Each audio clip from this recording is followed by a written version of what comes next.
वंदे मातरम। शिक्षक साथियों और शिक्षा जगत से जुड़े अन्य कर्मचारी साथियों, आज का ये वीडियो बहुत ही महत्वपूर्ण है।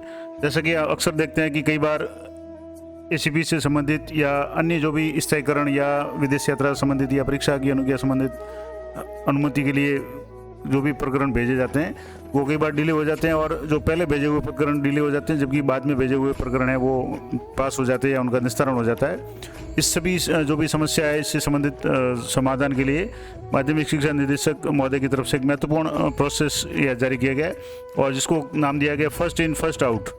अब फर्स्ट इन फर्स्ट आउट क्या मतलब है इसका, और किन किन जो बातों पर निर्भर करेगा या किन किन जो भी सर्विसेज है वो प्रभावित होगी।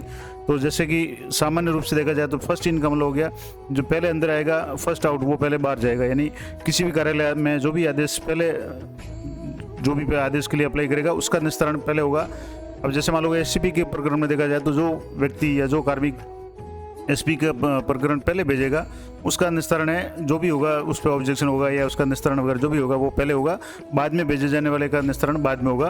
तो किन किन चीज़ों पर या किन किन जो सर्विसेज पे ये लागू होगा और उसका टाइम बाउंड जो प्रोग्राम है वो निदेशालय की तरफ से जारी हुआ है।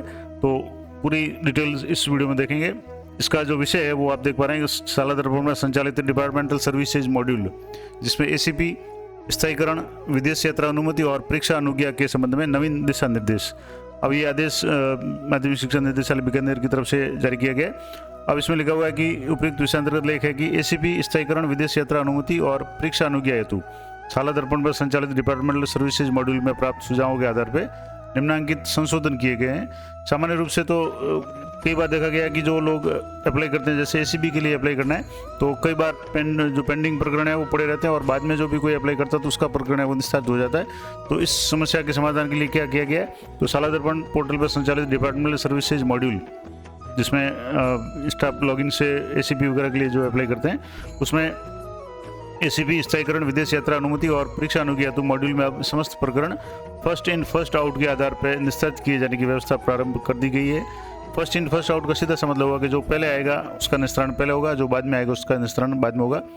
अब इसमें कार्यालय लॉगिन पे एसीपी स्थायीकरण, विदेश यात्रा अनुमति और परीक्षा अनुज्ञा प्रकरणों की मॉनिटरिंग हेतु निम्नांकित पाथ पर डैशबोर्ड प्रारंभ किया गया है, और जिसके द्वारा कार्यालय अध्यक्ष प्रकरणों की वर्तमान स्थिति की जानकारी प्राप्त कर सकेंगे। यानी उसकी पूरी मॉनिटरिंग होगी और जो भी प्रकरण पहले भेजा जाएगा उसका निस्तारण पहले होगा। और जैसे इसमें लिखा हुआ कि मैनेजमेंट, उसके बाद में application for departmental services office में जाएगा, उसके बाद में स्टाफ डिपार्टमेंटल फॉर्म्स डैशबोर्ड, और इसी तरह से जो मैनेजमेंट है application for departmental services office, और उसके बाद में form ACP and fixation flow change है। अब इसमें क्या होगा कि एसीपी या स्थायीकरण वर्तमान पद के अनुसार अग्रेसित होने के कारण नियुक्ति अधिकारी कार्यालय के लॉगिन पे प्रदर्शित होते हैं, और वर्तमान में निदेशालय के द्वारा इस प्रकार के प्रकरणों को उपयुक्त अधिकारी कार्यालय को फॉरवर्ड किया जाता रहा है। और अब समस्त नियुक्ति अधिकारी कार्यालय में फ्लो परिवर्तन हेतु टैब निम्नांकित पाथ पे उपलब्ध है, और जिसके द्वारा संबंधित कार्यालय को प्रकरण को भिजवाया जा सकता है। अब इसमें जो टाइम बाउंड प्रोग्राम दिया हुआ है किस तरीके से होगा, और इससे जो भी समस्याएं होंगी या जो भी कार्रवाई होगी वो त्वरित होगी। कैसे होगी कि जैसे एसीपी का कोई भी प्रकरण है वो संस्था प्रधान या कार्यालय अध्यक्ष द्वारा 5 दिन के अंदर अंदर उसको निर्धारित समय के अंदर उसको निस्तारण करना पड़ेगा। अगर उसको ऑब्जेक्शन वगैरह है तो ऑब्जेक्शन लगाना पड़ेगा, अन्यथा उसको पास करना या निस्तारण करना पड़ेगा। इसी तरह से संबंधित जो सीबीओ कार्यालय है वो 7 दिन के अंदर अंदर, यानी 7 कार्य दिवस, कोई अवकाश है तो उसको छोड़ करके 7 कार्य दिवस के अंदर उसका निस्तारण करेंगे। उसी तरह से नियुक्ति अधिकारी जो कार्यालय है जिसमें निदेशालय है, डीओ है या जॉइंट डायरेक्टर, जैसे तृतीय श्रेणी शिक्षक के लिए डीओ हो गया, द्वितीय श्रेणी के लिए जॉइंट डायरेक्टर, और जैसे व्याख्याता और प्रिंसिपल के लिए निदेशालय है, तो उनमें अधिकतम 21 दिन में जो भी एसीपी प्रकरण होगा उसका निस्तारण कर दिया जाएगा। तो एक तो ये है डिजिटल साइन बाय डायरेक्ट महोदय का साइन है, ये राजकाज फाइल नंबर भी है।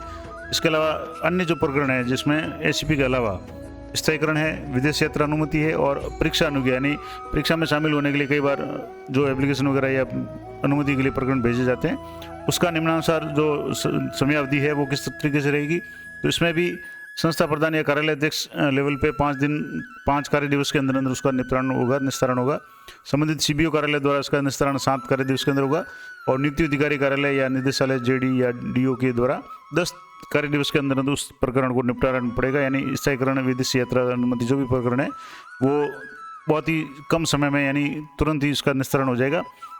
समस्त संबंधित शाला दर्पण प्रभारी शाला दर्पण पर संचालित डिपार्टमेंटल सर्विसेज मॉड्यूल के द्वारा किसी प्रकरण को रिजेक्ट करने की स्थिति में स्पष्ट रूप से कारण अंकित करेंगे। यानी कोई प्रकरण है उसमें अगर ऑब्जेक्शन है तो ऑब्जेक्शन का स्पष्टीकरण होगा, और अगर कोई रिजेक्ट किया जाए तो उसका कारण सहित अंकन करना पड़ेगा। और समस्त कार्यालय उपयुक्त अनुसार एसीपी स्थायीकरण, विदेश यात्रा अनुमति और परीक्षा अनुज्ञा प्रकरणों में नवीन निर्देशानुसार पालना करना सुनिश्चित करेंगे। तो ये डायरेक्टर महोदय का आदेश है, और ये आदेश आप देख पा रहे हैं यहाँ डिजिटल साइन है, ये 19/6/2023 का, यानी 2 दिन पहले का आदेश है। तो इस तरीके से अब जो भी प्रकरण एसीपी के प्रकरण हैं वो बहुत ही निश्चित समय में और जो सिस्टम दिया हुआ है first in flow first out के आधार पर निस्तारित किए जाएंगे। तो ये काफ़ी बड़ी राहत होगी शिक्षा जगत से जुड़े सभी कर्मचारियों के लिए। तो ऐसे ही इम्पोर्टेंट और अपडेटेड जानकारी के लिए चैनल पर बने रहें। मिलते हैं नेक्स्ट वीडियो में, तब तक जय हिंद, जय भारत।